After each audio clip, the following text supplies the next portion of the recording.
मित्रों, बहुत समय पहले की बात है। एक पवित्र नगर था नामपुर। वहां काशी नाम के परम तेजस्वी, धर्मनिष्ठ और प्रजापालक राजा राज करते थे। उनका हृदय जैसे करुणा और न्याय का मंदिर था, और उनकी अर्धांगिनी रानी केशनी एक साक्षात भक्ति रस की मूर्ति थी। वो दिन रात प्रभु भक्ति में लीन रहती। उनका जीवन सेवा और सत्कर्मों के लिए समर्पित था। राजा ने रानी के लिए राजमहल से दूर एक सुंदर उपवन बनवाया था, जिसे रानी का बाग कहा जाता था। उसी बाग में एक निर्मल सरोवर भी था, जहां रानी स्नान करती थी। वहीं एक देवालय भी था, बहुत ही शांत और दिव्य, जहां रानी प्रतिदिन पूजा अर्चना करती थी। पूजा के पश्चात वे बाहर गेट पर बैठकर दरिद्र जनों को दान देती थीं। वह क्षण ऐसा लगता मानो स्वयं मां लक्ष्मी का दर्शन हो रहा हो। रानी को राजा की न्यायप्रियता और धर्मशीलता अत्यंत प्रिय थी। उन्हें गर्व था कि उन्हें ऐसा पति मिला जो केवल राजा नहीं, बल्कि एक भगवत स्वरूप जीवन साथी था।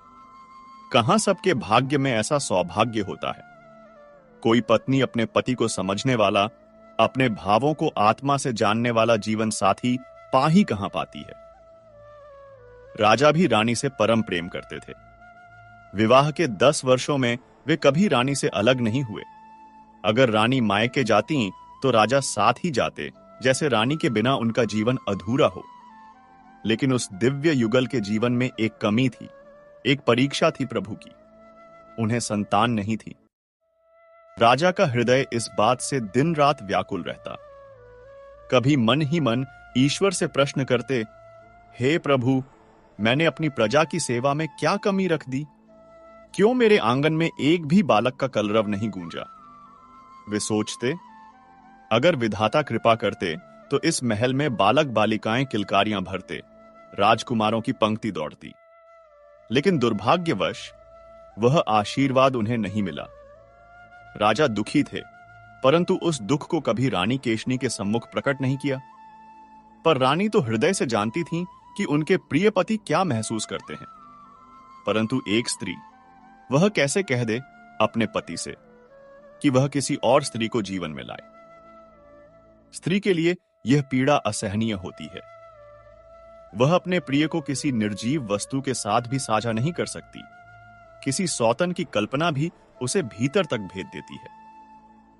इसीलिए रानी मौन थी, लेकिन उनके भीतर भी एक यज्ञ जल रहा था। राजमहल के मंत्रीगण और दरबारी अब रानी से असंतुष्ट थे। वे कहते कि यह सब उसकी भक्ति, उसका दान सब दिखावा है। मंत्री ने एक दिन राजगुरु से कहा, गुरुदेव, राजा अब नवयुवक नहीं रहे। विवाह भी देर से हुआ। यदि संतान नहीं हुई तो आने वाले वर्षों में वह सामर्थ्य भी नहीं रहेगी। राज्य का भविष्य संकट में आ जाएगा। राजगुरु ने गंभीरता से कहा, आप सत्य कह रहे हैं, पर राजा नहीं मानेंगे। उन्हें समझाना व्यर्थ है। हमें रानी से ही बात करनी होगी। राजगुरु रानी केशनी के पास गए और श्रद्धा से भरे स्वर में बोले, मां, यह राज्य एक धर्म संकट में है। आप जानती हैं कि राज्य को एक उत्तराधिकारी चाहिए। यदि यह संकट नहीं सुलझा तो आगे धर्म की रक्षा कौन करेगा? हमें इस सत्य को स्वीकारना होगा। आप जैसी धर्मनिष्ठ स्त्री को मोह माया से परे होकर यह निर्णय लेना होगा। आपको राजा को स्वयं दूसरे विवाह की अनुमति देनी होगी। रानी के नेत्र भर आए, पर वह शांत थीं। उन्होंने कहा, गुरुदेव, मैंने राजा को कभी रोका नहीं है। वे यदि चाहें तो विवाह कर सकते हैं। गुरुदेव बोले, रानी, आप जैसी पतिव्रता के वचनों में वह बल नहीं होता जो आदेश में होता है। आपको स्वयं राजा को मनाना होगा। रानी मौन हो गईं, पर अंतर्मन में मान गईं कि यही धर्म है। इधर गुरुदेव राजा के पास गए और कहा, राजन, अब यह मौन उचित नहीं है। प्रजा को एक योग्य राजकुमार की आवश्यकता है, और यह केवल हमारी नहीं, पूरे राज्य की पुकार है। हम एक योग्य कन्या की खोज में हैं जो आपके साथ विवाह कर सके। राजा की आंखें भर आईं। बोले, गुरुदेव, आप जानते हैं, रानी केशनी ही मेरा प्राण है। मैं उनके बिना अपने जीवन की कल्पना भी नहीं कर सकता। गुरुदेव ने कहा, राजन, आप एक रानी के लिए संपूर्ण प्रजा की आवश्यकता को नहीं टाल सकते। हमने स्वयं रानी से बात की है, उन्होंने आपको विवाह की अनुमति दी है। राजा ने गंभीर होकर कहा, गुरुदेव, रानी के कह देने मात्र से क्या मैं यह कर सकूंगा? क्या यदि मैं रानी से कह दूं कि वह किसी और से विवाह कर लें, तो क्या वह कर लेंगी? यह तो अधर्म होगा। मेरे लिए रानी केशनी ही संपूर्ण संसार है। गुरुदेव ने गंभीर स्वर में कहा, राजन, आप ऐसी बातें क्यों कह रहे हैं जिनका कोई सिर पैर ही नहीं? आपको भली भांति ज्ञात है कि स्त्री अपने पति के जीवित रहते कभी दूसरा विवाह नहीं कर सकती। और फिर कुलीन और धर्मनिष्ठ नारी तो ऐसा विचार भी नहीं करती, उसका तो किसी और से विवाह के विषय में सोचना भी पाप है। राजा ने विनम्रता से कहा, गुरुदेव, यदि यही मापदंड है तो फिर मेरे लिए भी किसी और से विवाह के विषय में सोचना पाप ही होगा। गुरुदेव बोले, राजन, आप स्वयं रानी से एक बार बात तो करिए। रात्रि का समय था। राजा काशी अपने कक्ष में पधारे। रानी केशनी प्रभु स्मरण में लीन थीं। राजा ने बहुत विनम्रता से कहा, रानी, अब तक हमारे आंगन में संतान की किलकारी नहीं गूंजी। समय बीत रहा है। मेरी प्रार्थना है कि आप राज्य के हित के लिए किसी योग्य और सुंदर राजकुमारी से दूसरा विवाह करने की मुझे अनुमति दें। रानी का हृदय जैसे कांप उठा, पर उन्होंने स्वयं को संभाला और शांत भाव से बोली, महाराज, स्त्री और पुरुष की यही पीड़ा है। पुरुष तो कई विवाह कर सकता है, पर स्त्री के लिए यह सोचना भी पाप है। फिर उन्होंने करुण भाव से कहा, महाराज, आप केवल मेरे प्रिय पति ही नहीं, इस राज्य के धर्मपालक राजा भी हैं। एक राजा को प्रजा के प्रति प्रेम, करुणा और कर्तव्य का भाव भी रखना चाहिए। इस राज्य को एक उत्तराधिकारी चाहिए जो प्रजा का भविष्य संभाले। राजा बोले, रानी, जब तुम स्वयं चाहती हो कि मैं ऐसा करूं, तो फिर दरबार और प्रजा के लोग भी यही चाहेंगे। लेकिन मेरा निर्णय अटल है। मैं तुम्हारे जाने के बाद भी विवाह नहीं करूंगा। और रानी, कृपया फिर कभी इस विषय पर मुझसे मत कहिएगा। ऐसी बातों से मुझे बहुत पीड़ा होती है। रानी ने शांत और प्रेमपूर्ण स्वर में कहा, ठीक है राजन, फिर मैं कभी ऐसी बात नहीं करूंगी जिससे आपको दुख पहुंचे। मैंने तो आपसे कभी कुछ नहीं कहा। यह तो केवल गुरुदेव की आज्ञा थी, इसलिए कह दिया, वरना कोई भी स्त्री अपने लिए सौतन की कामना कभी नहीं करती। रानी ने आगे कहा, महाराज, पुत्र की प्राप्ति के लिए आप किसी और मार्ग की ओर बढ़िए। किसी तपस्वी संत से आशीर्वाद लीजिए, कोई पुत्रेष्टि यज्ञ कराइए। संतों की वाणी में इतनी शक्ति होती है कि वह पत्थर को भी मोम बना देती है। उनके आशीर्वाद से असंभव भी संभव हो सकता है। राजा की आंखों में आशा की किरण जगी। बोले, रानी, आपकी यह बात मेरे हृदय को शांति दे गई। आपने बहुत अच्छा मार्ग दिखाया। मैं कल ही वन में जा रहा हूं, जहां एक सिद्ध महात्मा वर्षों से तपस्या में लीन है। वे बहुत ही सरल हृदय और सच्चे संत हैं। मुझे यह विचार पहले क्यों नहीं आया कि मैं उनसे आशीर्वाद मांगूं। राज्यसभा में सब लोग विवाह की सलाह देते हैं, लेकिन किसी ने भी कभी यह नहीं कहा कि मैं किसी संत का मार्गदर्शन लूं। रानी बोली, राजन, तो फिर आप मुझे भी अपने साथ वन में ले चलिए। राजा मुस्कुराए, अवश्य रानी, हम साथ ही चलेंगे। अगली सुबह राजा और रानी भक्ति भाव से उस पावन वन की ओर प्रस्थान किए। मार्ग अत्यंत कठिन था, पर उनके हृदयों में श्रद्धा की लौ जल रही थी।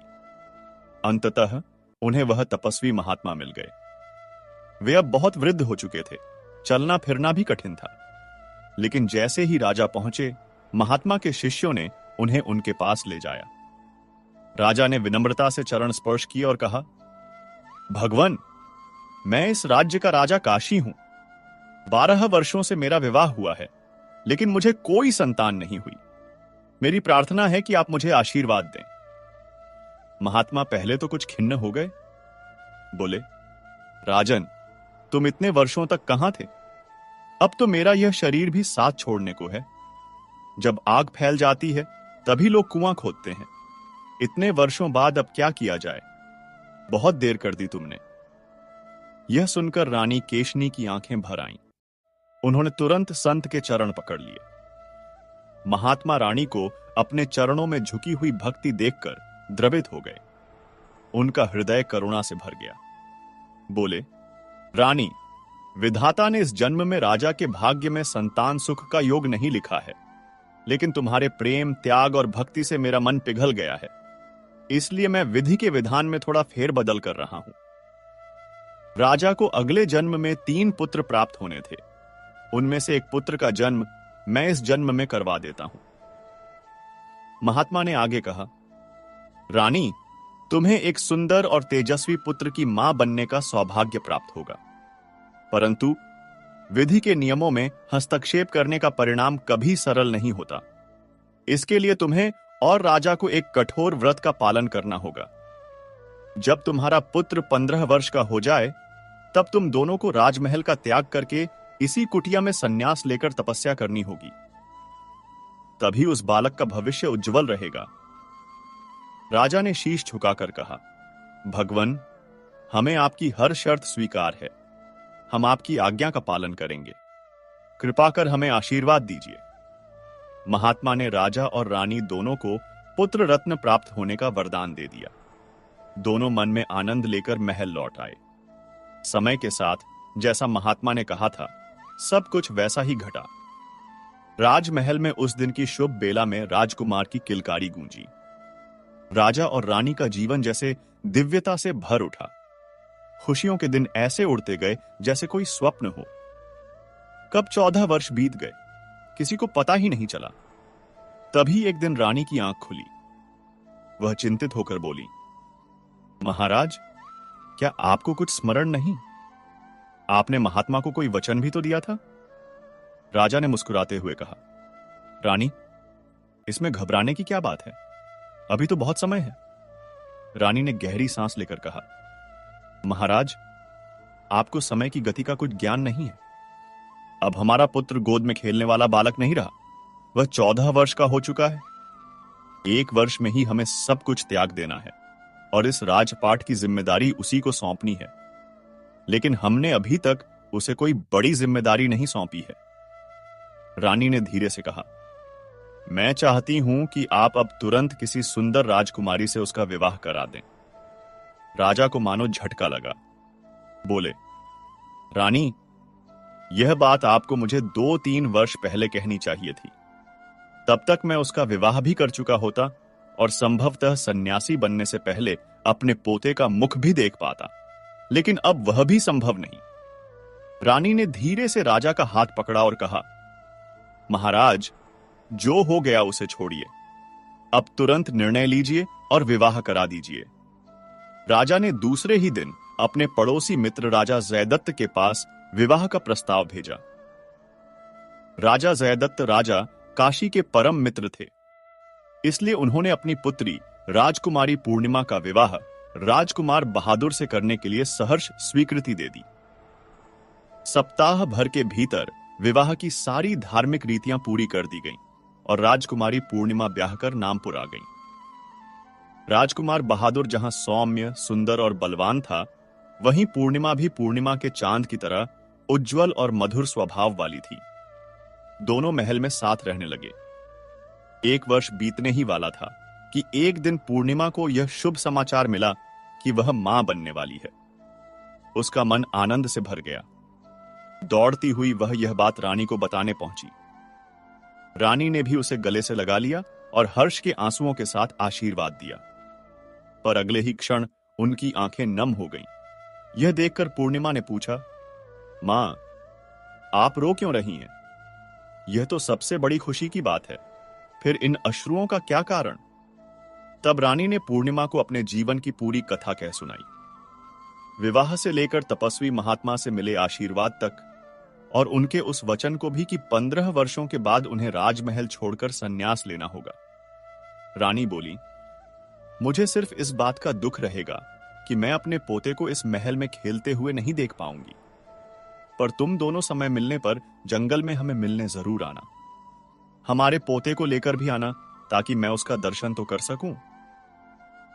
दोनों सास बहू यह बात कर ही रही थीं कि उसी समय राजा कक्ष में प्रवेश करते हैं। उन्होंने गंभीर स्वर में कहा, रानी, हमारे 15 वर्ष पूरे हो चुके हैं। अब विलंब नहीं करना चाहिए।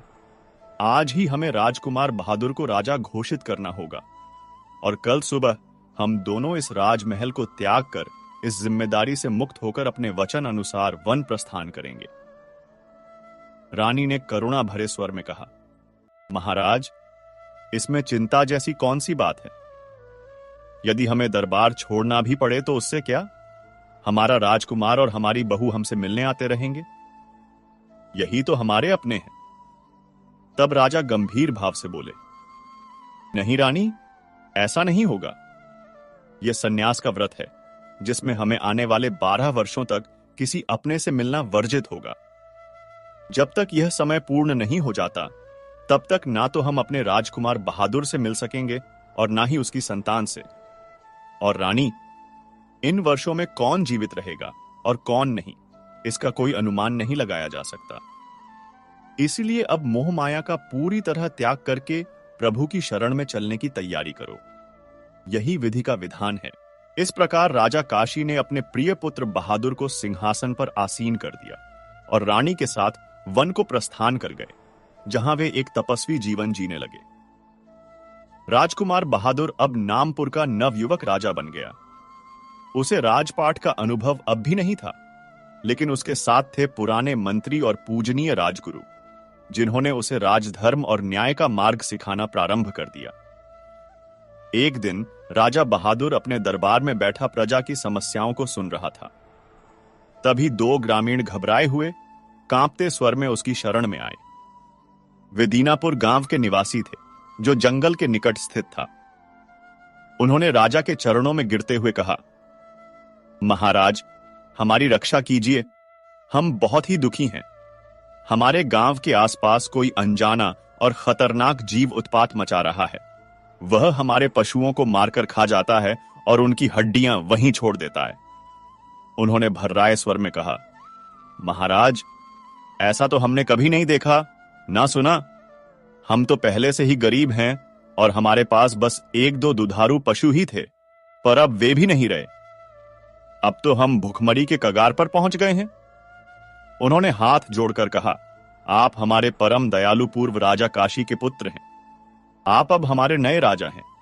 आप तो दया के सागर हैं, कृपा निधान हैं। हमें आपकी शरण में विश्वास है। राजा बहादुर ने करुणा से भरकर कहा, आप लोग निश्चिंत रहिए। जो बीत गया उसे रोकर नहीं बदला जा सकता, लेकिन अब मैं वचन देता हूं, अब कोई भी पशु उस खतरनाक जानवर का शिकार नहीं बनेगा। मैं स्वयं उस जानवर की खोज करूंगा और आपको उससे मुक्त करूंगा। मंत्री ने हाथ जोड़कर कहा, महाराज, आप स्वयं क्यों कष्ट करें? यह एक छोटा कार्य है। हम अपने सैनिकों को भेज देंगे, वे इस कार्य को पूरा करेंगे। राजा बहादुर बोले, ठीक है मंत्रीवर, यदि आपकी यही सम्मति है तो अभी से वहां सैनिकों को भेज दीजिए। उन्हें आज्ञा दीजिए कि उस दुष्ट जानवर को किसी भी प्रकार से समाप्त कर दें। मंत्री ने उसी समय दीनापुर गांव के चारों ओर सैनिकों का घेरा बनवा दिया। सैनिक पूरी सावधानी और निष्ठा से वहां दिन रात पहरा देने लगे, परंतु विधि का लेख कौन टाल सका है। फिर भी कुछ ही दिन बीते थे कि गांव से 2 और मवेशी रात के अंधकार में गायब हो गए। अगली सुबह उनकी केवल हड्डियां जंगल के किनारे मिली। जब यह समाचार राजा बहादुर को मिला कि सैनिकों की सतर्कता के बावजूद भी वह जानवर अब भी हमला कर रहा है, तो उनके हृदय में क्रोध की ज्वाला भड़क उठी। उन्होंने मन ही मन ठान लिया, आज मैं स्वयं उस दुष्ट को खोजकर समाप्त करूंगा। राजा ने फिर किसी दरबारी की कोई बात नहीं मानी। वे कुछ विश्वसनीय सैनिकों को साथ लेकर जंगल की ओर प्रस्थान कर गए। वैसे तो राजा बचपन में 2-3 वर्षों तक अपने पिता महाराज काशी के साथ जंगल में शिकार पर आते जाते रहे थे, लेकिन अब उनके पिता नहीं थे और यह यात्रा एक विशेष उद्देश्य से थी, धर्म और प्रजा की रक्षा हेतु। राजा जंगल के भीतर उस स्थान की खोज करने लगे जहां संभव था कि वह भयानक पशु निवास करता हो। खोजते खोजते वे एक अद्भुत मनोहारी दृश्य वाले स्थान पर पहुंच गए। वह स्थान एक सुंदर बाग की तरह था, जिसकी शोभा अपार थी। परंतु उन्हें यह ज्ञात नहीं था कि वह स्थल एक मायावी राक्षसी द्वारा रचा गया मायाजाल था। वह राक्षसी दिन में एक अत्यंत सुंदर स्त्री का रूप धारण कर उस वाटिका में विचरण करती थी और रात के समय अपने असली राक्षसी रूप में आकर जंगल के किनारे बसे गांवों पर कहर बरपाती थी। वही राक्षसी दीनापुर के निरीह किसानों के पशुओं को मारकर उनके ही घर में खा जाती और हड्डियों को जंगल के पास फेंक देती थी। राजा ने उस स्थल पर एक स्वच्छ, शांत और मनोहर सरोवर देखा। वह दृश्य उन्हें बहुत ही आनंददायक प्रतीत हुआ। उन्होंने सोचा, मैं तो इस जंगल में सैकड़ों बार आया हूं, पर यह स्थान पहले कभी क्यों नहीं देखा?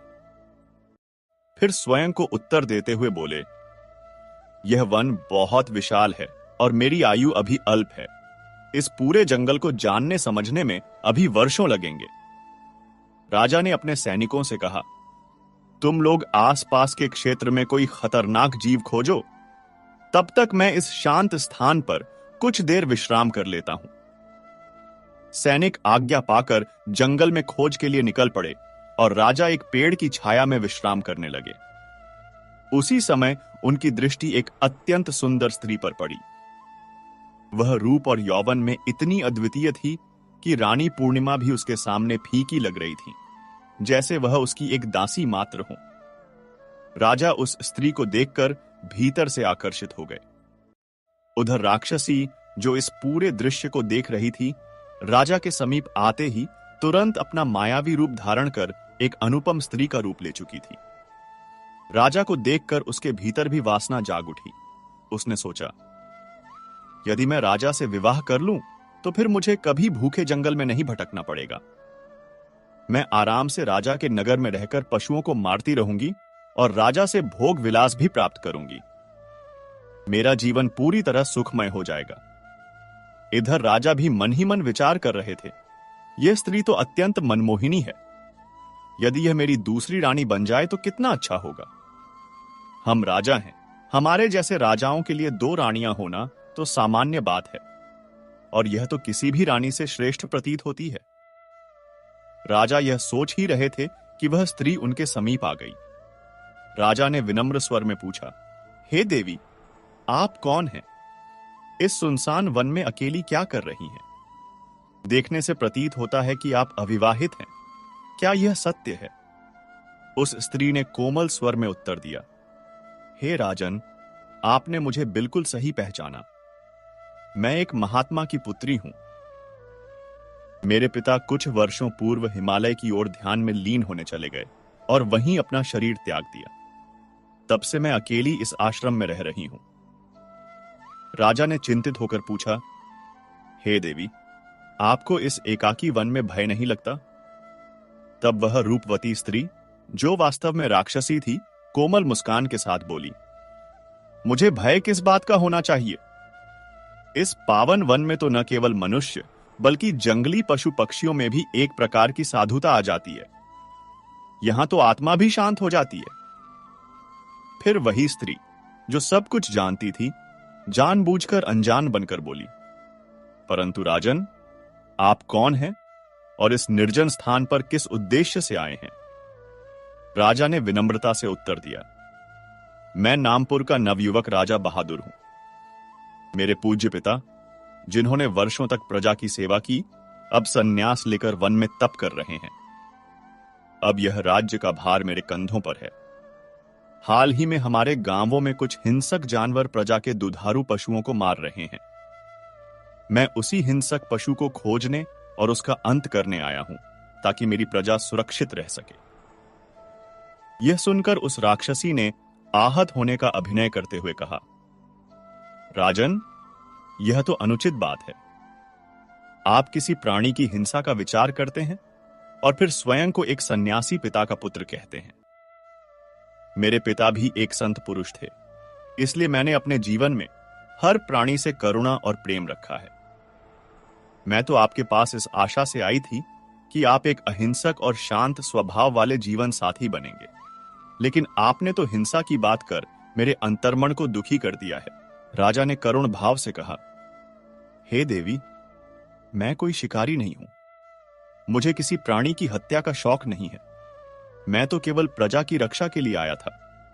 यदि आप मुझसे प्रेम करती हैं तो मैं वचन देता हूं, आज से किसी भी प्राणी को हानि नहीं पहुंचाऊंगा।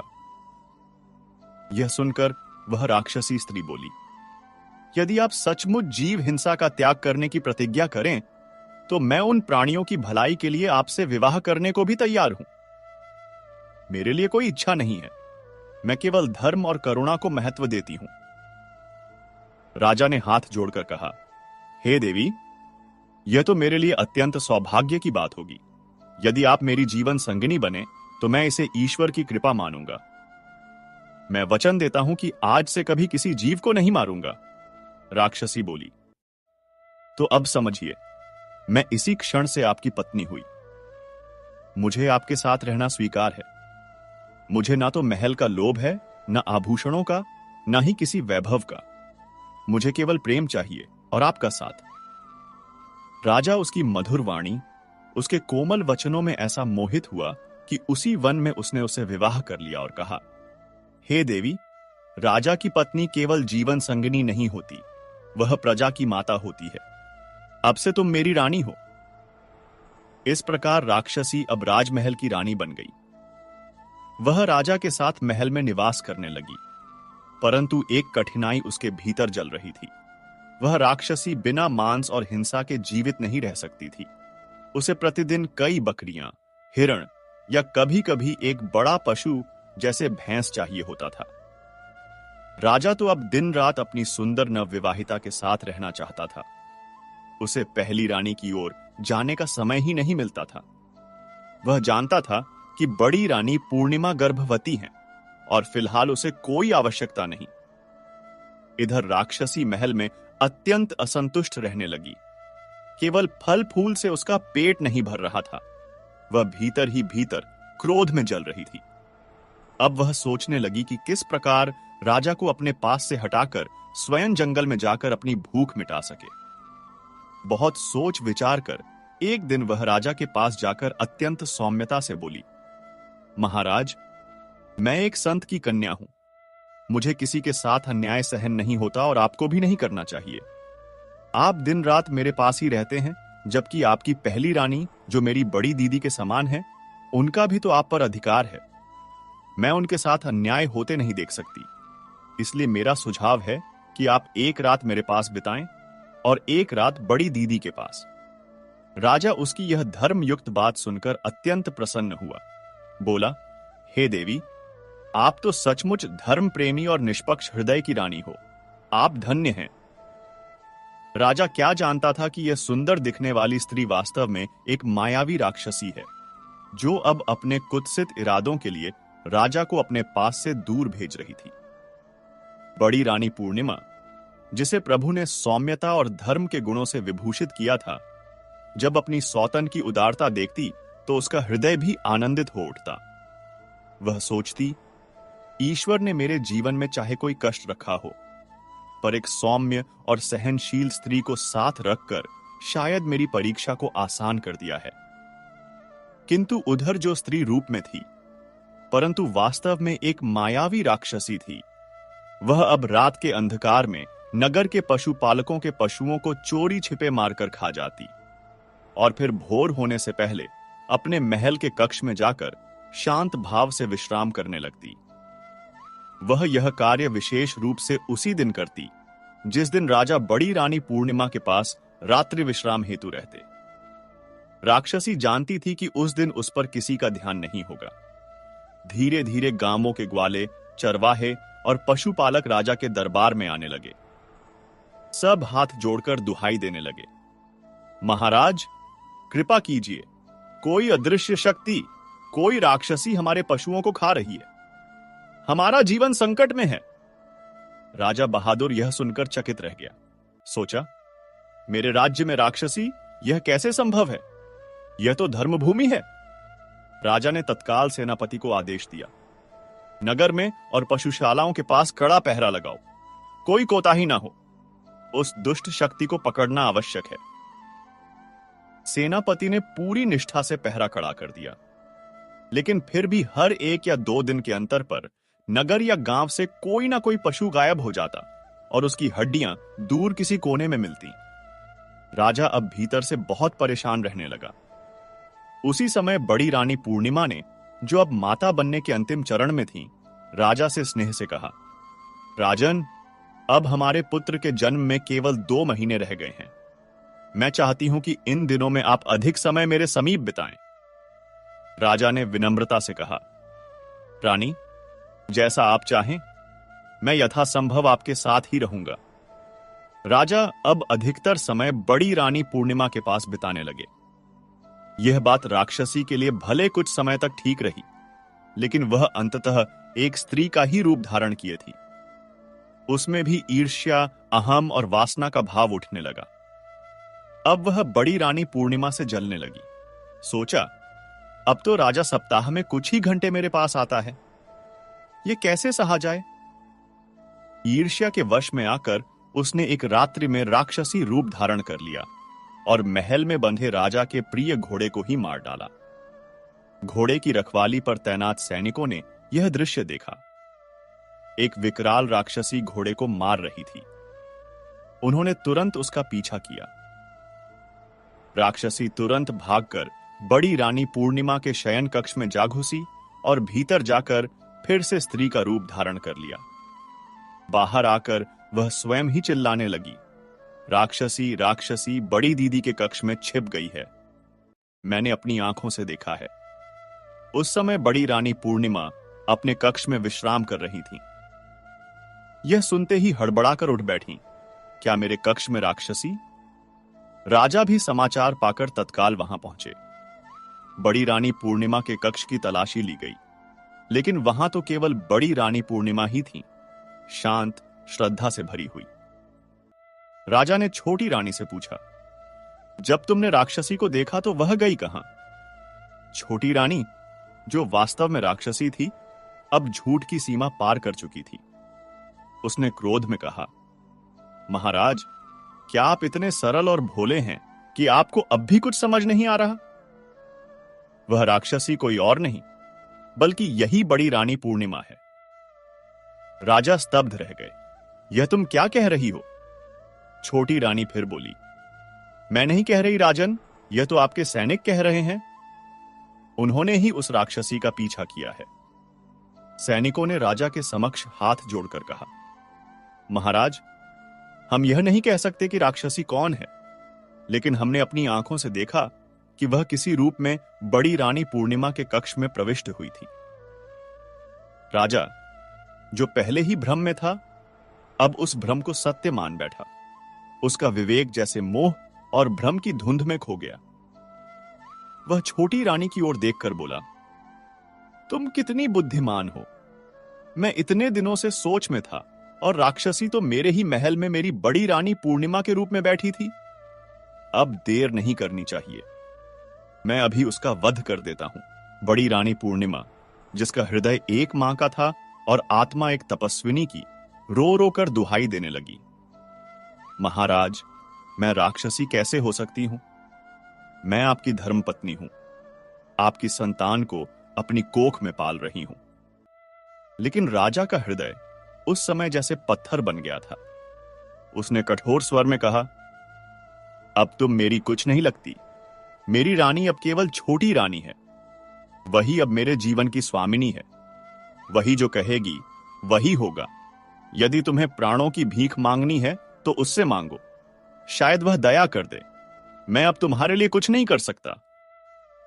बड़ी रानी पूर्णिमा अपने गर्भ में पल रहे पुत्र को छाती से लगाए छोटी रानी से प्रार्थना करने लगी, हे बहन, मेरे जीवन की रक्षा करो। मैं निर्दोष हूं। मेरे गर्भ में जो पल रहा है वह तुम्हारा भतीजा है, उसका कोई अपराध नहीं।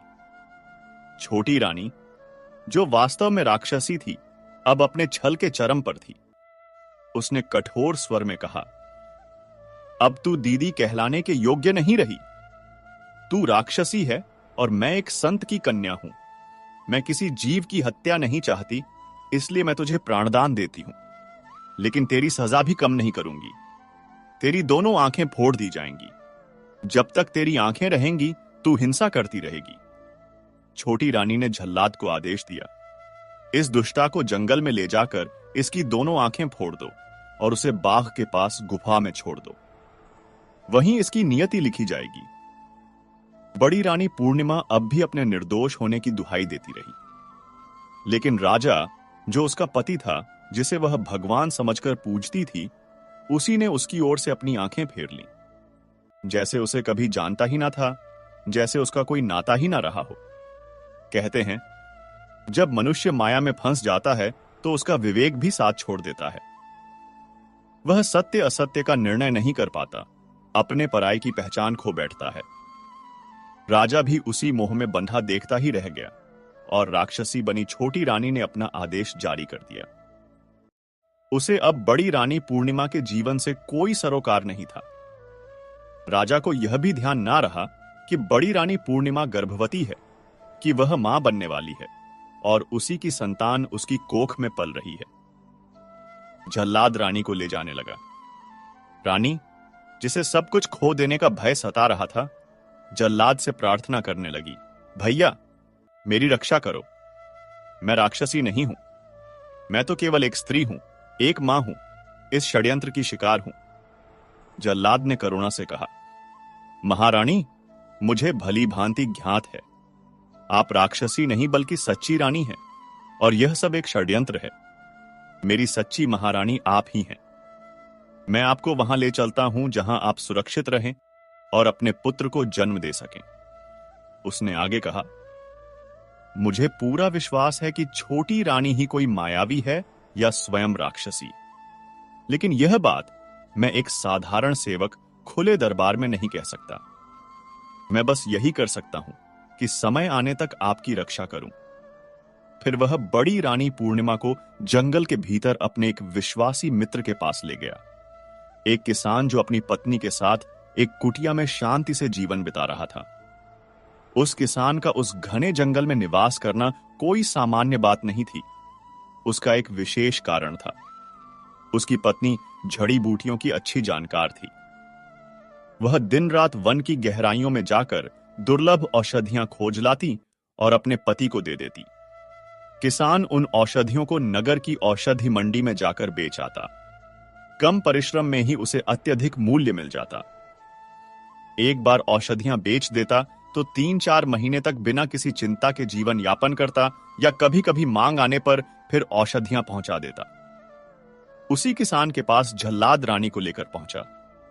उसने किसान से करुण स्वर में कहा, भाई, यह स्त्री मेरी छोटी बहन है। इसे कुछ विशेष परिस्थिति के कारण गांव में नहीं रखा जा सकता। कुछ समय के लिए इसे अपने पास शरण दो। उचित समय आने पर मैं स्वयं इसे लेने आऊंगा और इसके बारे में सब सत्य भी बता दूंगा, लेकिन अभी इसे सबकी निगाहों से बचाकर रखना। किसान की पत्नी, जो स्वयं जंगल में अकेले रहती थी, उसे भी एक स्त्री संगी की आवश्यकता थी और अब उसे एक स्नेही बहन के रूप में मुंह बोली ननद मिल गई। उन्होंने बड़ी आत्मीयता और प्रेम से रानी को अपने साथ रख लिया। इधर जल्लाद ने जंगल में किसी पशु की आंख निकालकर ले ली और महल लौटकर छोटी रानी को दिखा दी। बोला, राक्षसी तो एक झटके में बाघ का शिकार बन गई। मैंने अपनी आंखों से देखा। छोटी रानी, जो भीतर से मायावी राक्षसी ही थी, अत्यंत प्रसन्न हुई। उसने जल्लाद से कहा था कि वह उसे 1000 स्वर्ण मुद्राएं देगी, पर खुश होकर उसे 10,000 स्वर्ण मुद्राएं दे दी। उधर जंगल में समय बह रहा था। संयोग से किसान की पत्नी भी गर्भवती थी और उसकी मुंह बोली ननद अर्थात रानी भी। पहले किसान की पत्नी ने एक सुंदर कन्या को जन्म दिया, जिसका नाम उन्होंने मणिमाला रखा। एक सप्ताह के भीतर ही रानी ने भी एक तेजस्वी पुत्र को जन्म दिया, जिसका नाम प्रताप रखा गया।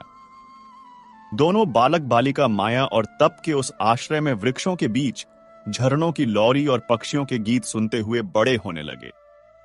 समय की धारा बहती रही, परंतु नगर में संकट अब भी समाप्त नहीं हुआ था। पशुओं के मारे जाने का सिलसिला थमा नहीं। नगर के ग्वाले, व्यापारी, यहां तक कि राजमहल की गौशालाओं में भी पशु एक के बाद एक गायब होने लगे और फिर उनकी हड्डियां जंगल की सीमा पर पाई जाती। राजा चिंतित रहने लगा। मंत्री और सेनापति सब सोच विचार कर थक चुके थे। पहरेदारी बढ़ती गई पर राक्षसी पकड़ी नहीं जा सकी। एक दिन राजा ने मौन साधकर ध्यान लगाया, विचार किया, बड़ी रानी पूर्णिमा तो राक्षसी थी, इसलिए हमने उसे मरवा दिया, परंतु राक्षसी तो अब भी उपद्रव मचा रही है।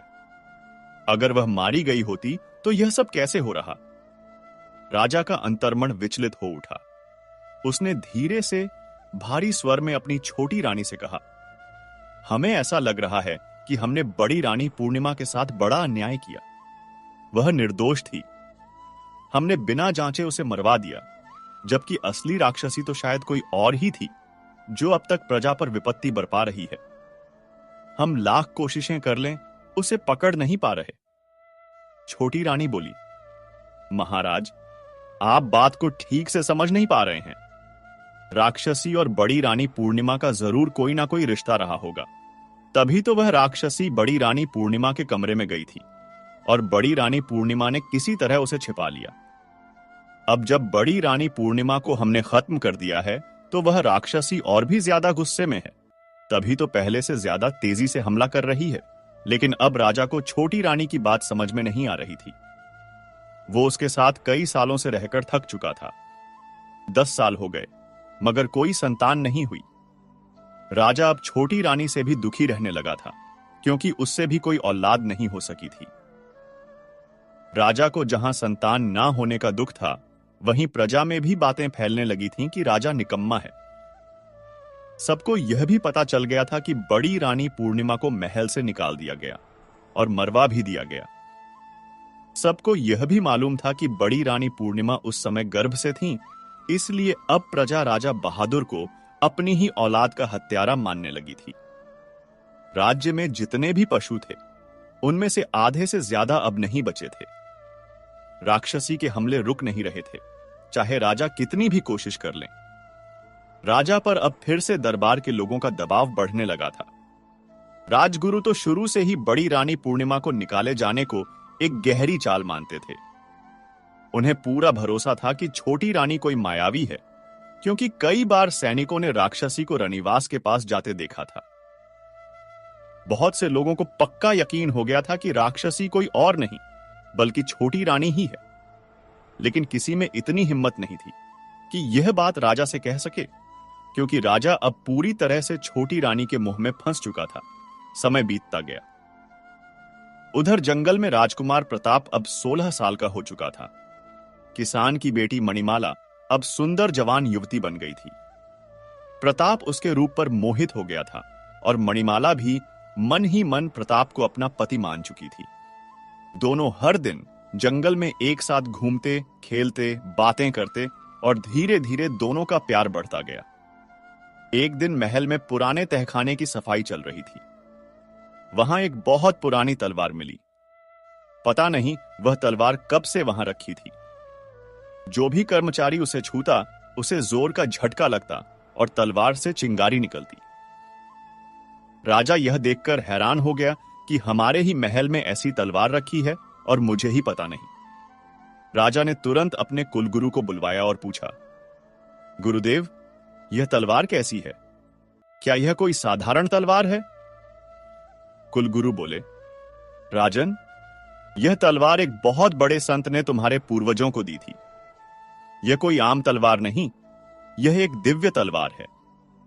जो इसे सही तरह से धारण करेगा, उसे कोई इंसान, राक्षस या कोई ताकत हरा नहीं सकेगी। फिर उन्होंने दुख से कहा, पर दुख की बात यह है कि तुम्हारी पिछली 10 पीढ़ियों में कोई भी सच्चा धर्म वाला राजा नहीं हुआ। सब स्वार्थी और भोग में डूबे हुए थे, इसलिए यह तलवार किसी से जुड़ नहीं सकी। अब यह तलवार तभी काम आएगी जब तुम्हारे घर में कोई धर्मात्मा राजकुमार जन्म लेगा, वहीं इसे उठा पाएगा। पर मुझे डर है, क्योंकि मुझे आगे का समय अच्छा नहीं दिख रहा। राजा ने तलवार को देखा और अपने भविष्य को भी। उसका मन भर आया। उसे लगने लगा कि शायद उसकी वंश परंपरा अब खत्म हो जाएगी।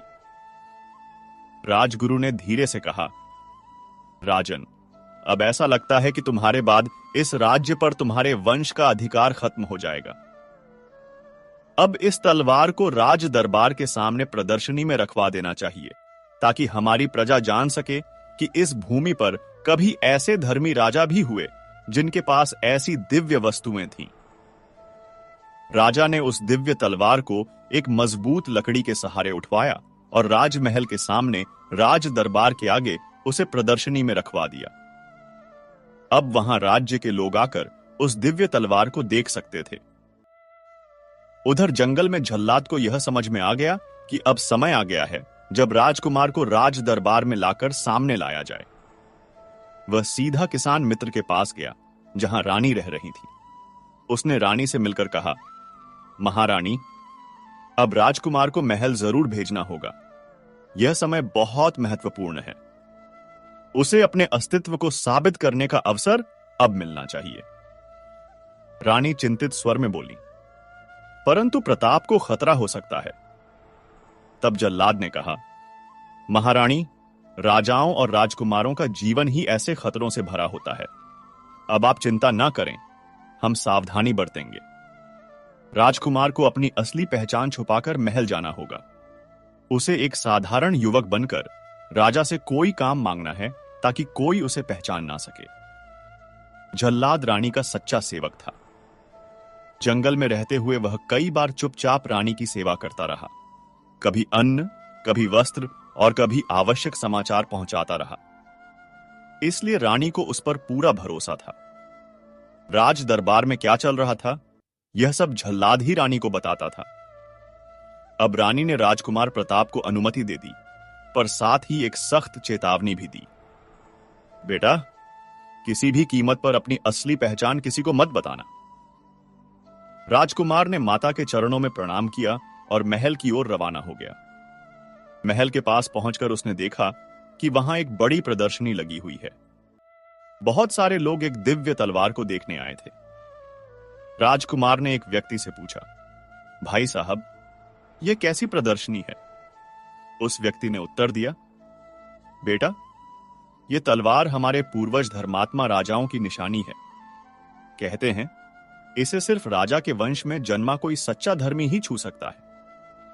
कोई और यदि इसे छूने की कोशिश करे तो उसे झटका लग सकता है, बेहोश हो सकता है या उसकी जान भी जा सकती है। राजकुमार प्रताप यह सुनकर सोच में पड़ गया। फिर उसने वहां खड़े रक्षक से विनम्रता से पूछा, क्या मैं इस तलवार को छू सकता हूं? रक्षक ने उसे देखा और बोला, तुम तो किसी गांव से आए हुए लगते हो। तुम्हें नहीं पता यह तलवार कितनी शक्तिशाली है। इसे छूने की कोशिश मत करना। इससे चिंगारी निकल सकती है, झटका भी लग सकता है और अगर ज्यादा हुआ तो जान का भी खतरा है। प्रताप मुस्कुराकर बोला, इस साधारण सी तलवार की इतनी तारीफ क्यों कर रहे हो? मैं जानता हूं कि इसे छूने से कुछ नहीं होगा। यह सुनते ही रक्षक बोला, मूर्ख बालक, जब मेरी बात समझ नहीं आ रही तो जा, छू कर देख ले। प्रताप ने बिना डरे एक झटके में तलवार उठा ली और बोला, तुम लोग ना समझ हो, किसी और को मूर्ख बनाना। कहां है इस तलवार में कोई झटका? पहरेदार की आंखें हैरानी से फटी की फटी रह गईं। वह भागता हुआ राजा के पास पहुंचा और हाँफते हुए बोला, महाराज, यह तो चमत्कार हो गया। एक युवक ने दिव्य तलवार उठा ली है। राजा भी आश्चर्य में पड़ गया। वह तुरंत कुलगुरु को साथ लेकर दरबार के गेट तक आया। उसने युवक से पूछा, वत्स, तुम कौन हो? प्रताप ने विनम्र स्वर में उत्तर दिया, मैं एक किसान हूं, जंगल में रहता हूं, दरबार में काम की तलाश में आया हूं। क्या आपके राज्य में मेरे लायक कोई सेवा हो सकती है? राजा बोला, वत्स, जब तुमने यह दिव्य तलवार उठा ली तो अब इसे धारण भी करो। मैं तुम्हें अपना अंगरक्षक नियुक्त करता हूं। राजा उसे अपने साथ दरबार में ले गया और बोला, अब तुम एक सैनिक के रूप में मेरे पास ही रहो। राजा सिंहासन पर तो बैठ गया, पर उसके मन में अनेक विचार उठने लगे। यह तलवार तो मेरे वंश की है, फिर यह युवक जो बाहरी लगता है, इसे कैसे उठा पाया? क्या यह मेरा ही वंशज है? लेकिन मेरे परिवार में तो अब कोई और बचा नहीं, तो फिर यह आया कहां से? क्या बड़ी रानी पूर्णिमा जीवित हो सकती है? इन विचारों ने राजा का मन बहुत बेचैन कर दिया। इधर तलवार के धारण करने की खबर जब राक्षसी बनी छोटी रानी को मिली तो वह भी चिंता में पड़ गई। उसका मन तो छल और कपट से भरा था। वह तुरंत समझ गई, यह युवक अवश्य ही राजकुमार है। इसका मतलब बड़ी रानी पूर्णिमा कहीं छिपकर जीवन बिता रही है। अगर ऐसा हुआ तो यह तलवार कभी भी मेरे विनाश का कारण बन सकती है। राक्षसी ने एक चाल चली। वह राजा से बोली, महाराज, मैं वर्षों से आपके साथ हूं, पर एक बात अब तक नहीं बताई। मेरी एक बहन है जो मणिहर वन में रहती है। कई युग बीत गए उसकी खबर लिए। वहां कोई सामान्य व्यक्ति नहीं जा सकता, पर यह युवक जिसकी तलवार दिव्य है, वह अवश्य जा सकता है। राजा ने कोमल भाव से कहा, रानी, चिंता मत करो, हम इस युवक को वहां भेज देंगे। तुम चाहो तो कोई संदेश लिख दो। छोटी रानी यही चाहती थी। उसने एक पत्र लिखा और प्रताप को दिया। बोली, मेरी बहन तक यह संदेश पहुंचाकर जल्दी लौट आना। प्रताप पत्र लेकर मणिहर वन की ओर चल पड़ा, लेकिन जाते जाते उसका मन अपनी मां और मणिमाला को देखने को व्याकुल हो गया। वह बोला, जब तक मां से और मणिमाला से ना मिल लूं, मेरा मन अशांत रहेगा। वह सीधा अपनी मां के पास पहुंचा, जहां मणिमाला भी मौजूद थी। प्रताप ने मां से कहा, मां, मैं छोटी रानी का एक पत्र लेकर उसकी बहन के पास मणिहर वन जा रहा हूं। यह आदेश राजा का है। यह सुनते ही रानी की आंखों में चिंता छलक आई। वह बोली, बेटा, एक बार उस पत्र को खुद पढ़कर देखो। प्रताप बोला, नहीं मां, किसी और के पत्र नहीं पढ़ने चाहिए। तभी मणिमाला ने धीरे से प्रताप के हाथ से पत्र ले लिया। किसान की पत्नी पढ़ी लिखी थी, तो उसने मणिमाला और प्रताप दोनों को ही घर पर पढ़ना सिखा दिया था। इसलिए मणिमाला पत्र पढ़ सकती थी। मणिमाला ने पत्र खोलकर पढ़ना शुरू किया। उसमें लिखा था, बहन खुखड़ी, मैं तुम्हारे पास एक युवक भेज रही हूं। यह नामपुर का राजकुमार है। इसके पहुंचते ही इसे खतरनाक जहर दे देना। मणिमाला चौंक पड़ी। बोली, अरे, यह तो तुम्हें मारने की साजिश है। मैं तुम्हें वहां नहीं जाने दूंगी। मैं तुम्हारे बिना नहीं रह सकती। और क्या तुम भूल गए कि तुम मेरे होने वाले पति हो? मणिमाला भावुक होकर यह बात कह गई और भूल गई कि रानी भी वहीं बैठी थी। रानी को तो अब तक इस प्रेम का कोई पता नहीं था। रानी ने शांत भाव से कहा, बेटी, तो तुम प्रताप से प्रेम करती हो और कभी मुझसे बताया नहीं। चिंता मत करो, प्रताप ही तुम्हारा पति बनेगा। तुम्हारा अधिकार कोई तुमसे नहीं छीन सकता। अब तुम इस पत्र की जगह नया पत्र लिखो और प्रताप उसे लेकर मणिहर बन जाए। मणिमाला ने एक नया पत्र लिखा। प्रिय बहन, यह युवक जो तुम्हारे पास आ रहा है, हमारे लिए बहुत प्रिय है। इसे मेरा पुत्र ही समझो। इसका अच्छे से स्वागत करना और अपना समाचार भी इसके हाथ भिजवाना। प्रताप वह पत्र लेकर मणिहर वन की ओर चल पड़ा। मणिहर वन में राक्षसी खुखड़ी का आतंक फैला हुआ था, लेकिन प्रताप को कोई चिंता नहीं थी। उसके पास दिव्य तलवार थी। जैसे ही उसका सामना राक्षसी से हुआ, उसने पत्र उसे दे दिया। पत्र पढ़कर राक्षसी दिखावे में बहुत खुश हुई। उसे अपनी गुफा में ले गई। वहां 2 राजकुमारियां पहले से ही कैद थीं। राक्षसी बोली, मेरे इस खास मेहमान का ध्यान रखना। मैं मणिहर वन से इसके लिए शुद्ध शाकाहारी भोजन लेने जा रही हूं। जैसे ही राक्षसी वहां से गई, दोनों राजकुमारियां रोने लगीं। बोली, अब तो 20 साल से हम इस राक्षसी के बंदी हैं। अगर हमारी शादी समय पर हो गई होती तो आज हमारे बेटे भी तुम्हारे जैसे हो गए होते। लेकिन अब हम तो इसी गुफा में बूढ़ी हो चली हैं। प्रताप बोला, मैं इसका कोई अपना नहीं हूं, बल्कि इसकी बहन ने मुझे मारने के लिए भेजा था, लेकिन वह खुद मेरी योजना में फंस चुकी है। अगर तुम मेरी थोड़ी मदद करो तो मैं तुम्हें इस बंदी गृह से मुक्त करवा सकता हूं। राजकुमारियां बोली, यहां एक जादुई पिंजरा है जिसमें एक तोता बंद है। उसी तोते में दोनों राक्षसी बहनों का प्राण छिपा है। अगर वह तोता मारा गया तो दोनों राक्षसियां भी मर जाएंगी। लेकिन वह पिंजरा बहुत शक्तिशाली है। कोई साधारण व्यक्ति उसे नष्ट नहीं कर सकता। प्रताप मुस्कुराया, मेरे पास साधारण हथियार नहीं, एक दिव्य तलवार है। इससे तो मैं पर्वत को भी काट सकता हूं। राजकुमारियों ने पिंजरा दिखा दिया। प्रताप ने दिव्य तलवार से उस पिंजरे को तोड़ डाला। पिंजरे के टूटते ही मणिहर वन में मौजूद पहली राक्षसी वहीं ढेर हो गई, और उसी समय दूसरी राक्षसी, जो महल में राजा के पास एक रानी के रूप में सो रही थी, वह भी अपने असली रूप में आकर प्राण त्याग गई। प्रताप ने दोनों राजकुमारियों से कहा, आप दोनों मेरी मां के समान हैं। मैं आपसे विवाह नहीं कर सकता। आप अपने राज्य लौट जाएं और अपने योग्य किसी अच्छे पुरुष से विवाह कर अपना घर बसाइए।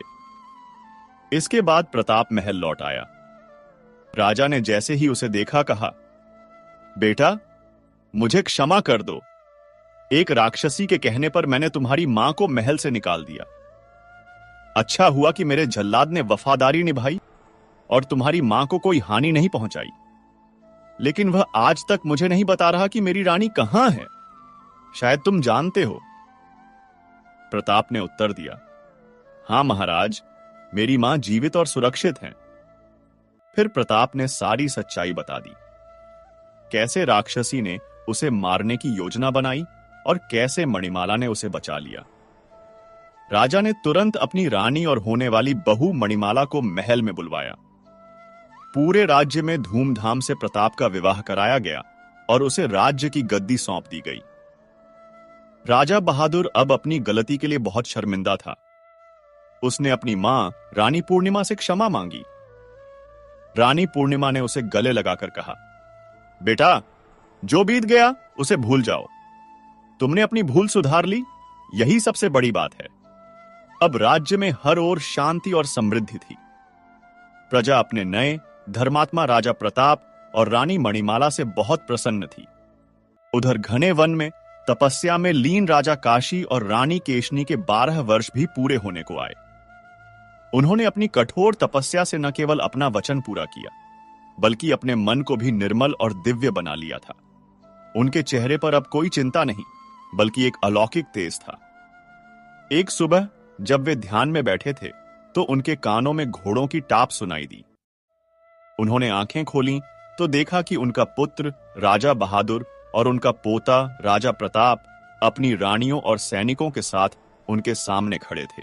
राजा बहादुर अपने माता पिता के चरणों में गिर पड़े और रोते हुए बोले, पिताजी, माताजी, मुझे क्षमा कर दीजिए। मैंने आपके जाने के बाद राज्य को ठीक से नहीं संभाला और कई भूलें की। राजा काशी ने उसे उठाकर गले से लगा लिया और मुस्कुराते हुए कहा, पुत्र, उठो। गलतियां इंसान से ही होती हैं, लेकिन जो अपनी गलतियों से सीखकर धर्म के मार्ग पर लौट आए, वही सच्चा मनुष्य है। हमें तुम पर गर्व है। रानी केशनी ने अपने पोते प्रताप और उसकी पत्नी मणिमाला को देखा। उनकी आंखों से खुशी के आंसू बह निकले। उन्होंने अपने परपोते को गोद में लिया, जिसका मुख पूर्णिमा के चांद की तरह चमक रहा था। जिस सुख के लिए उनकी आंखें तरस गई थीं, आज वह उनके सामने था। उन्हें यह देखकर असीम शांति मिली कि उनके वंश की बेल हरी भरी है और धर्म के मार्ग पर आगे बढ़ रही है। राजा प्रताप ने अपने दादा दादी से हाथ जोड़कर प्रार्थना की, दादाजी, दादी मां, अब आपकी तपस्या पूरी हो चुकी है। अब आप हमारे साथ वापस महल चलिए। आपके बिना राजमहल सूना है। राजा काशी मुस्कुराए और बोले, बेटा, अब हमारा स्थान यह शांत वन ही है। हमने राजमहल का सुख भी देखा और अब इस तपस्या का आनंद भी पा लिया। लेकिन तुम्हारी प्रार्थना सुनकर हम बहुत प्रसन्न हुए। हम महल नहीं लौटेंगे, पर वचन देते हैं कि तुम सब समय समय पर हमसे मिलने आते रहना। उस दिन के बाद हर कुछ महीनों में राजा प्रताप और बहादुर अपने पूरे परिवार के साथ वन में आते। वे अपने बुजुर्गों के साथ समय बिताते, उनसे ज्ञान और आशीर्वाद लेते। राजमहल के ऐशो आराम से दूर उस साधारण सी कुटिया में पूरा परिवार जब एक साथ हंसता और बातें करता, तो लगता मानो स्वर्ग ही धरती पर उतर आया हो। राजा काशी और रानी केशनी ने अपना शेष जीवन उसी वन में परम शांति और संतोष के साथ बिताया। उन्हें इस बात की खुशी थी कि उनका परिवार न केवल सुरक्षित है, बल्कि धर्म और प्रेम के संस्कारों के साथ आगे बढ़ रहा है। उन्होंने देख लिया था कि जो बीज उन्होंने वर्षों पहले बोया था, आज वह एक विशाल, छायादार और फलदार वृक्ष बन चुका है। और एक माता पिता के लिए इससे बड़ा सुख और क्या हो सकता है दर्शक बंधु। इस कथा के माध्यम से हम उन 3 सीख को भी समझ सकते हैं जो महाभारत काल में द्रौपदी ने समस्त कलयुग की स्त्रियों को दिया था। जिसे कोई स्त्री ध्यान से समझ ले तो कभी दुखी नहीं रहेगी। तो चलिए जानते हैं उन तीनों सीख को। पहली सीख, स्त्री चाहे अकेली क्यों ना हो, यदि उसका उद्देश्य सच्चा हो और उसके भीतर आत्मबल हो तो पूरी दुनिया की शक्तियां भी उसे मिटा नहीं सकती। इस कथा में बड़ी रानी पूर्णिमा उस समय महल से बाहर निकाली जाती है जब वह गर्भवती होती है। उसके पास कोई सैनिक नहीं, कोई दासी नहीं, कोई सहारा नहीं, केवल एक अजन्मा बालक और उसके हृदय में बैठा धर्म। उसका पति, जो कभी उसका संपूर्ण संसार था, आज एक षड्यंत्र का शिकार होकर उसे पहचानने से भी इनकार कर देता है। और वह स्त्री, जो कभी सोने की पालकी में चली थी, अब जंगल की पथरीली धरती पर चल रही थी। जिसे कभी सैकड़ों दासियों ने सेवा दी थी, अब वह स्वयं अपने लिए कंदमूल खोज रही थी। लेकिन क्या उसने हार मानी? नहीं, वो रोई नहीं, विलाप नहीं किया, क्रोध नहीं किया, प्रतिशोध की अग्नि नहीं जलाई। उसने केवल प्रभु पर भरोसा रखा। उसने केवल अपने भीतर की शक्ति को थामा। वह जानती थी जो सच्चे धर्म के साथ खड़ा होता है, समय स्वयं उसके पक्ष में खड़ा हो जाता है। वह जंगल में एक किसान की झोपड़ी में रही, लेकिन अपने गर्भस्थ बालक को ना तो किसी दिन अपवित्र विचार दिए, ना ही किसी पल उसे अपने दुर्भाग्य का कारण माना। उसने उसे प्रेम, सेवा, त्याग और धर्म के जल से सींचा, और यही पुत्र आगे चलकर प्रताप बना, जो ना केवल राक्षसी माया को समाप्त करता है, बल्कि वह राजा भी बनता है और उस सिंहासन को पुनः धर्म से जोड़ता है जो वर्षों से भ्रष्ट हो चुका था। अब यदि इस स्थिति को हम महाभारत की द्रौपदी से जोड़ें, तो वह भी उसी प्रकार की नारी थीं जिन्होंने अपमान की पराकाष्ठा देखी। वह भी खुले दरबार में जब कोई नहीं बोला, तब वह बोल उठी। वह भी अकेली थीं, लेकिन उनमें जो आत्मबल था, उसने श्री कृष्ण को पुकारा और धर्म को लज्जा ढकने भेज दिया। तो कलयुग की नारी के लिए यह सीख क्या कहती है? यह कहती है कि अगर तुम्हारे पास कोई नहीं खड़ा है तो घबराओ मत। अगर लोग तुम्हारी सच्चाई नहीं देख पा रहे हैं तो दुखी मत हो। अगर तुम्हारे अपनों ने ही तुम्हें छोड़ दिया है तो टूटो मत। बस इतना जानो, तुम्हारे भीतर शक्ति है, तुम ही शक्ति हो। आज की स्त्री को यह जानना बहुत जरूरी है कि उसे किसी बाहरी सहारे की जरूरत नहीं है, अगर उसका अंतःकरण शुद्ध है और उसका रास्ता धर्म का है। फिर चाहे वह एक घर संभाल रही हो या समाज के विरोध में अकेली खड़ी हो, यदि वह अपने आत्मबल, धैर्य और सच्चाई को नहीं छोड़ती, तो एक दिन वही स्त्री मातृशक्ति बनकर अंधकार का नाश करती है। जैसे बड़ी रानी पूर्णिमा ने जंगल में रहते हुए एक धर्मराज को जन्म दिया, जैसे द्रौपदी ने अपमान के बाद युगों तक धर्म की अलख जगाई, वैसे ही आज की स्त्री भी अगर सच्चे रास्ते पर टिक जाए तो वह अकेले पूरे युग को बदल सकती है। यही द्रौपदी की पहली और सबसे बड़ी शिक्षा है, और यही इस कथा की आत्मा भी। दूसरी सीख, एक स्त्री की निस्वार्थता, त्याग और सहनशीलता को उसकी कमजोरी मत समझो, क्योंकि जब समय आता है तो वही स्त्री सारी मायाओं का अंत कर देती है। इस कथा की रानी, जिसे षड्यंत्र के तहत अंधी बना दिया गया, गर्भावस्था में जंगल में फेंक दिया गया, जिसके लिए ना पति खड़ा हुआ, ना कोई दरबारी, ना प्रजा। वह रानी अगर चाहती तो बदला ले सकती थी। वह राक्षसी के षड्यंत्र को तुरंत उजागर कर सकती थी। वह अपने पुत्र को बड़ा होते ही राजा बहादुर की हत्या के लिए उकसा सकती थी। वह चाहती तो अपने साथ हुए अन्याय के लिए पूरा राज्य जला सकती थी। पर क्या उसने ऐसा किया? नहीं, उसने बदला नहीं लिया, उसने प्रतीक्षा की, उसने प्रतिशोध नहीं पाला, उसने धर्म की आग में सहनशीलता को तपाया। उसने कभी यह नहीं चाहा कि जो पीड़ा मुझे मिली वही किसी और को मिले, बल्कि वह चाहती थी कि सत्य अपने समय पर सामने आए। जब उसके बेटे प्रताप ने अपनी दिव्य तलवार से राक्षसी को मारा और अपने राज्य की रक्षा की, तब भी वह मां चुप रही। जब राजा को अपने किए पर पछतावा हुआ, तब भी वह रानी शांत रही। उसने ना ताना मारा, ना ही अपने त्याग का बखान किया। उसने कहा, जो हो गया उसे मैं ईश्वर की लीला मानती हूं। जो मिला वह मेरा भाग्य था और जो खोया उसका दुख अब नहीं है। यही है एक सच्ची स्त्री की पराकाष्ठा, उसकी क्षमा, उसकी सहनशीलता। अब इसे अगर हम महाभारत की द्रौपदी से जोड़ें तो वहां भी वही चित्र है। द्रौपदी को जब भरी सभा में अपमानित किया गया, जब 5 पतियों में से कोई उसे बचाने नहीं आया, जब भीष्म जैसे पितामह भी मौन थे, तब भी द्रौपदी ने केवल श्री कृष्ण को पुकारा। उसने युद्ध की मांग नहीं की, प्रतिशोध नहीं मांगा, उसने धर्म की स्थापना की बात की। उसने कहा, मुझे मेरा सम्मान नहीं चाहिए, मुझे वह व्यवस्था चाहिए जिसमें किसी स्त्री के साथ ऐसा फिर कभी ना हो। आज के युग में जब स्त्री का प्रेम, त्याग, सेवा और धैर्य को उसकी कमजोरी समझ लिया जाता है, तो यह सीख उस भ्रम को तोड़ती है। यह कहती है, जो चुप है वह कमजोर नहीं, वह क्षण की प्रतीक्षा कर रही है। जो सह रही है वह निर्बल नहीं, वह धर्म के आधार पर खड़ी है। जो क्षमा कर रही है वह मूर्ख नहीं, वह तुम्हारे जैसे लोगों को बचा रही है। एक स्त्री जब मां बनती है, जब पत्नी बनती है, जब बहन बनती है, वह अपना सब कुछ न्योछावर करती है, सिर्फ इस विश्वास पर कि सामने वाला उसे समझेगा। लेकिन जब वही लोग उसे नहीं समझते, जब उसका त्याग ही उसे अपमान का कारण बना दिया जाता है, तब वह स्त्री चाहे तो सारी व्यवस्था को पलट सकती है, पर फिर भी वह पलटती नहीं। वह सहेजती है क्योंकि वह जानती है कि टूटे हुए को जोड़ने में समय लगता है।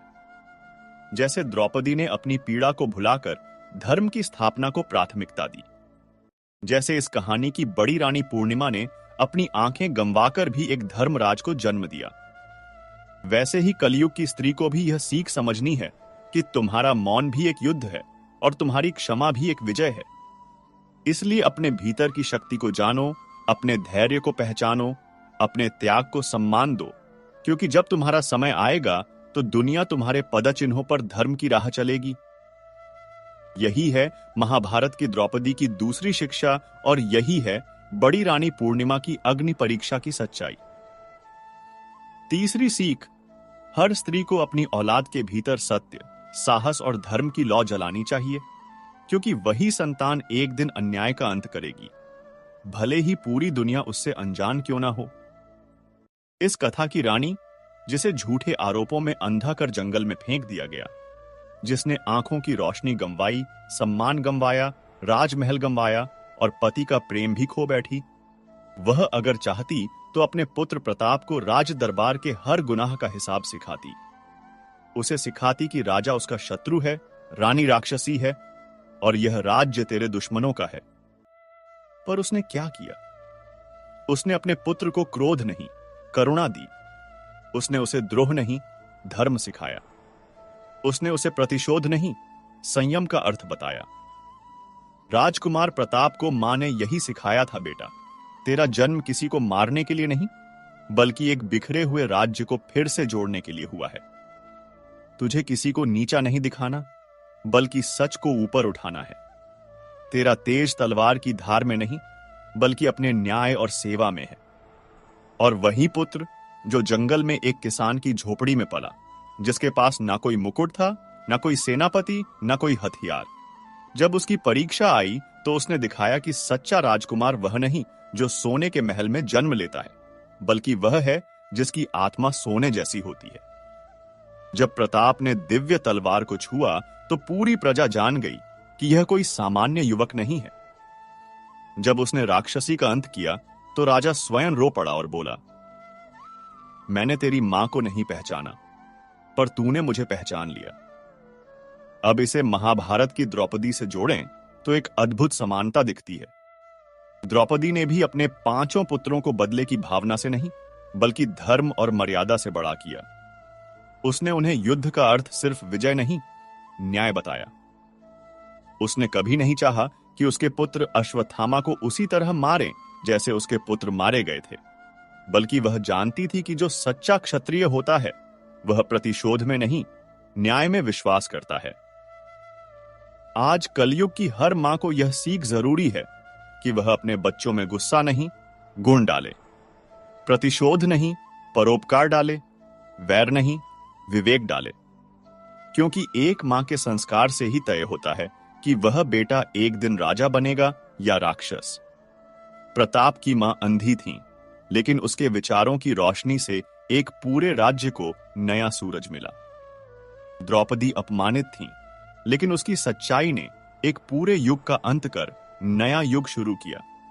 इसलिए हर मां को चाहिए कि वह अपने पुत्र को क्रोध नहीं, करुणा सिखाए।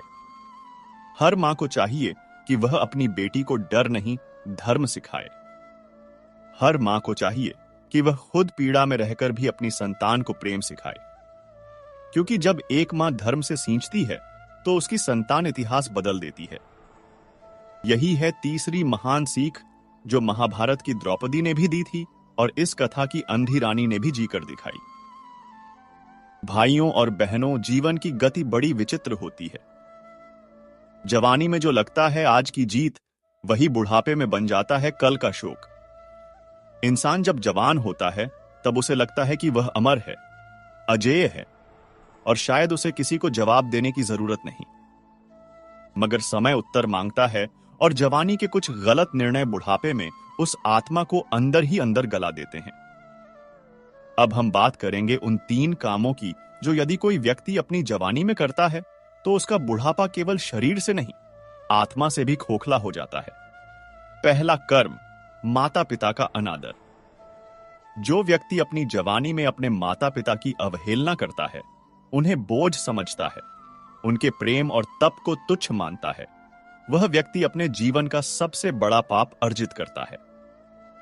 माता पिता की सेवा न करना, उनकी वाणी को तिरस्कार की दृष्टि से देखना और उन्हें वृद्धाश्रम या अकेलेपन के हवाले करना, यह सब उस कुंभीपाक नरक के बीज हैं जो बुढ़ापे में उसके भीतर ही भीतर उगते हैं। तब ना कोई अपनापन रहता है, ना कोई सुख। संतान भी वही व्यवहार लौटाती है और मन भीतर ही भीतर जलता रहता है। दूसरा कर्म, धन और बल के मध्य में दूसरों को अपमानित करना। जब इंसान के पास ताकत होती है, शारीरिक, मानसिक या आर्थिक, तो वह खुद को सर्वशक्तिमान समझने लगता है और यहीं से शुरू होती है उसकी आत्मा की गिरावट। जो व्यक्ति दूसरों को छोटा दिखाकर खुद को बड़ा बनाता है, जो कमजोरों पर हंसता है, जो अपमान को शान समझता है, उसका बुढ़ापा बेहद करुण होता है। उस समय जब शरीर साथ नहीं देता, तब यादें चुभती हैं। जिनका अपमान किया होता है, वे या तो दूर हो जाते हैं या दुआ की जगह बद्दुआ छोड़ जाते हैं और इन बद्दुआओं की आग आत्मा को भीतर ही भीतर जला डालती है। तीसरा कर्म, चरित्रहीनता और अनैतिक जीवन। जिस व्यक्ति ने जवानी में संयम को त्याग दिया, भोग विलास में डूबा रहा, रिश्तों का आदर नहीं किया और स्त्री पुरुष संबंधों को केवल अपनी वासना की पूर्ति का साधन समझा, उसका बुढ़ापा सबसे दुखद होता है। ना सम्मान बचता है, ना अपनापन। जिस शरीर को उसने सुख का साधन बनाया था, वही शरीर अंतिम समय में उसे पीड़ा का स्रोत लगने लगता है और आत्मा अपराध बोध से भरकर प्रतिदिन मृत्यु मांगती है। भाइयों और बहनों, यह 3 कर्म, माता पिता का अनादर, दूसरों को अपमानित करना और चरित्रहीन जीवन, यह ऐसे शूल हैं जो धीरे धीरे व्यक्ति की आत्मा को छलनी कर देते हैं। बाहर से वह स्वस्थ और जीवित दिखता है, पर भीतर से वह एक मरघट होता है। इसलिए यदि आप चाहते हैं कि आपका बुढ़ापा सम्मान से भरा हो, आपके बच्चे आपके चरणों को प्रेम से छुएं, आपके शब्दों को आशीर्वाद माने, तो जवानी में संयम रखिए, सेवा कीजिए और अपने कर्मों को धर्म की कसौटी पर तौलते रहिए। भाइयों और बहनों, जवानी की चकाचौंध में की गई छोटी छोटी गलतियां जब बुढ़ापे के अंधेरे में लौटती हैं, तो वह केवल पश्चाताप नहीं लाती, वह आत्मा की पीड़ा बन जाती है।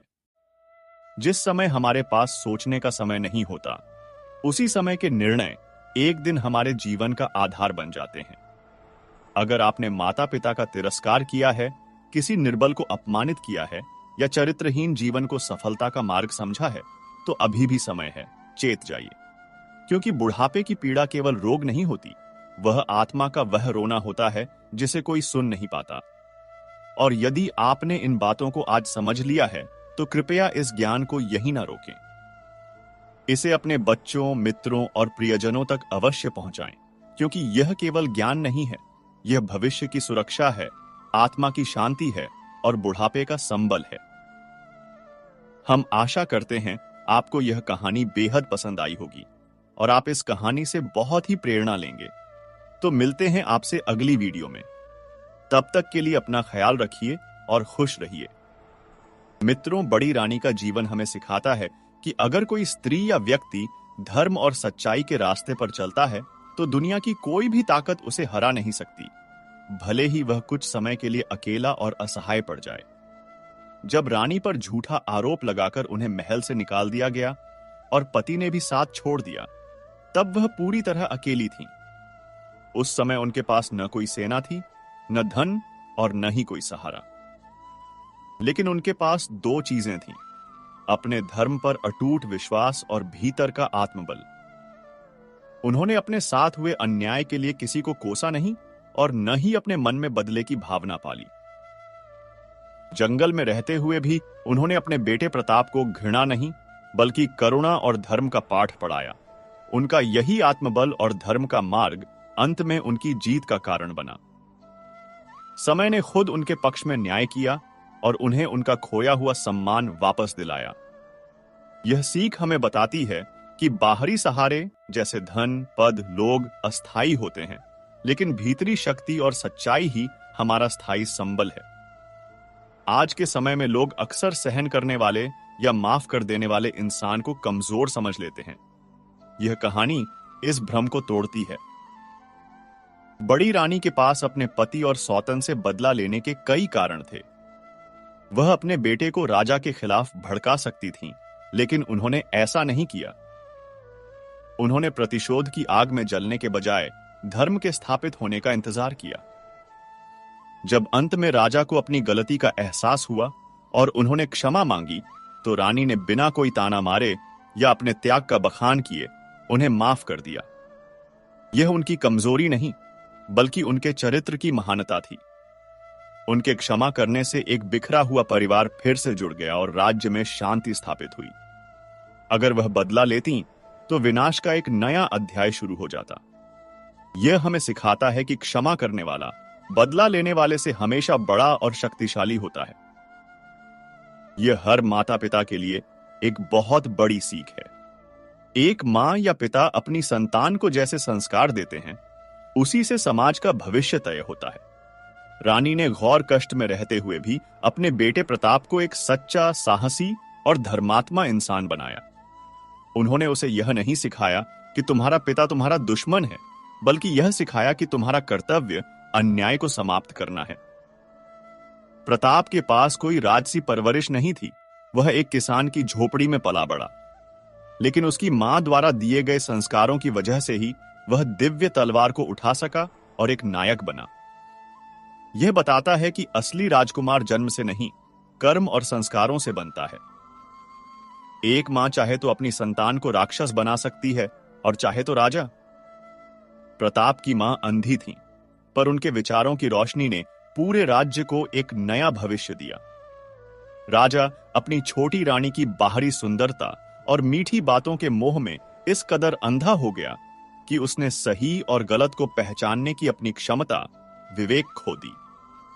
उसने अपनी पत्नी पर लगे इतने गंभीर आरोप की जांच करना भी जरूरी नहीं समझा। सिर्फ एक पक्ष की बात सुनकर उसने तुरंत फैसला सुना दिया, जो एक राजा के लिए सबसे बड़ा अधर्म है। इस मोह और अंधे विश्वास का परिणाम यह हुआ कि उसने एक निर्दोष को सजा दी, एक राक्षसी को सम्मान दिया और अपने पूरे राज्य को संकट में डाल दिया। यह हमें सिखाता है कि हमें कभी भी बाहरी दिखावे पर आंख मूंदकर विश्वास नहीं करना चाहिए और कोई भी निर्णय लेने से पहले उसकी पूरी जांच करनी चाहिए।